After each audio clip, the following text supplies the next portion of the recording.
Yeah, instead of like diving right into the team sheet, why don't we talk about just like Bumble Bash as a whole? First, so there was a lot of talk around. So this is my first Bumble Bash, so I think you two are going to have to talk about past Bumble Bashes and like after I have to leave. But for this Bumble Bash in particular, I was excited about it. But I've seen a lot of people on both the national Discord and just like in person talk a lot of shit, And I guess my question to you two is like, do you think it's justified? Like, how do you feel about the location? How do you feel about the price? How do you feel about like how things are going on? Especially, since Felix, you're like helping with some of the organization.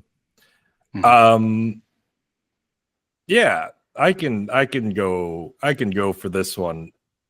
Bumble Bash is it's the national tournament, right? Like we can say whatever we want about Chicago and New York and GDC and not to my face, you can't. Better watch it. That's why you don't have a camera, so that I can say whatever I want. But you can say whatever you want about these tournaments, right? Sure. Like they're all community run. They're all very well run.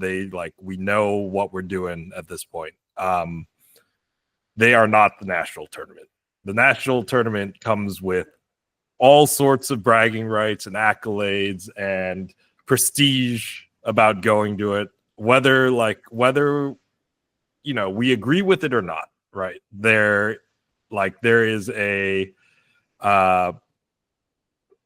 what should we call it? There's like a je ne sais quoi about a national tournament, right? For whatever reason, it feels more official because it does feel more official, right? It's definitely like it is Bumble Bear sanctioned, it is Bumble Bear run, and it is a celebration of the thing that they've created that I think in some ways they had no idea in their wildest dreams it would turn into this, right? Yeah. And so this was their dream, right? From the day, Chicago and New York and Portland got a cab. Mind you, there's the cost aspect of it. And yeah, it's in Chattanooga again, which is terrible to get to from most places in the United States, especially from the West Coast. The fact that we still have 32 teams on the team sheet and it is still the second biggest tournament of the year, minus some of the big names that normally come to these tournaments, it's a testament to how important. Yeah. Testament to how important Bumble Bash is to the community. Yeah. I completely agree. I mean, these tournaments are they have the value that we all put into it.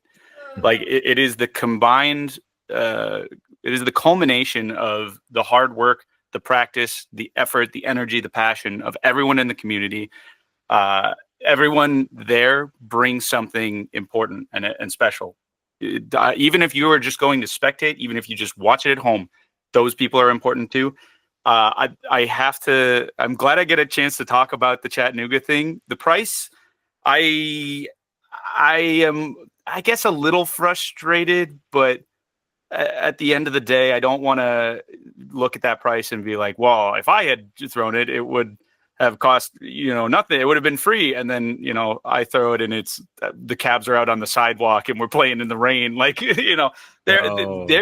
is hard to throw tournaments. It is hard to work with venues. It is hard to get everything moving and get everybody on the same page.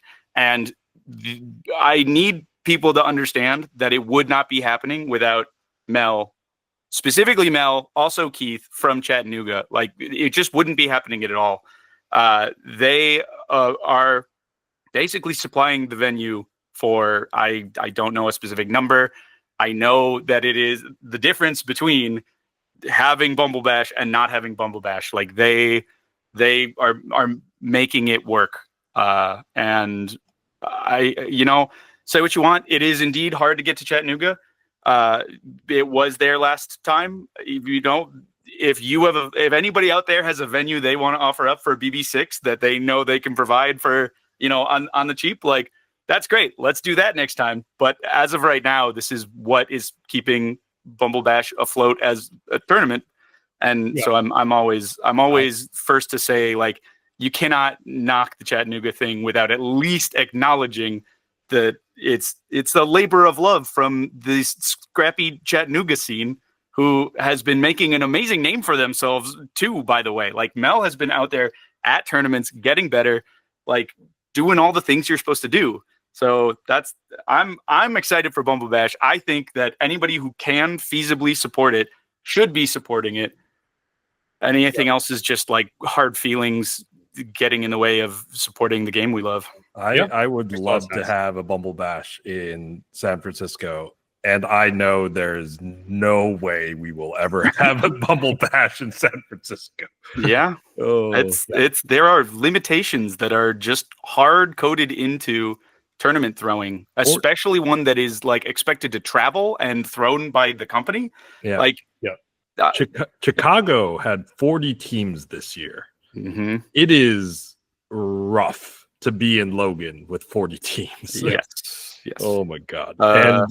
I mean, the venue in Chattanooga looks amazing. It looks huge. It looks like there's breathing room. It looks like. Wait, sorry, I want to make it. We had 33 teams, I believe. Oh, did 40, you have 40 was 40 was last year, right? Yeah, 35. Yeah, 35 and 40. teams. Oh my God, that was so. Yeah, yeah. The air conditioning worked this year, and that will never ever be a thing again. Like, functioning air conditioning is.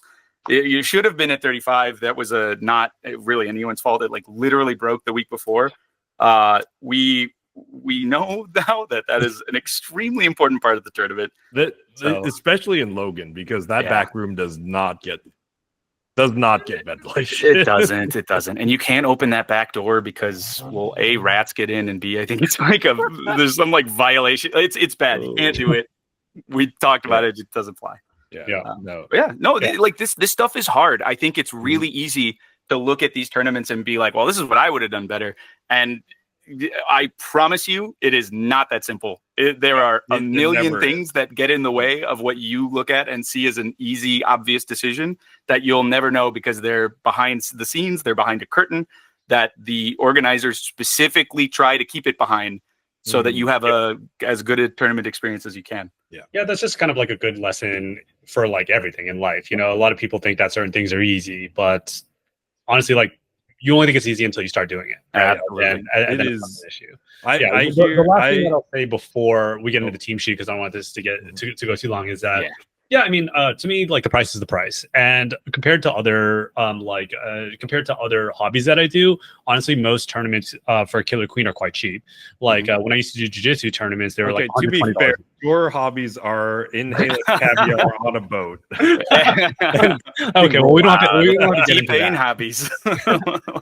but the only thing that I will say is I think the spectator price is higher than it should be, just because I think I have had a couple people who wanted to come out and just watch, and I think that would grow the scene. And I'm not sure if they would justify paying $85 just to be a spectator. And I think that's the only issue that I really have with the price. Yeah. Okay. But why don't we get to the team sheet? So for this part of it, we each picked out 3 teams that we want to talk about. I'm gonna start first because I didn't get to do the GDC one, and I was gonna talk a lot of shit about the team that I.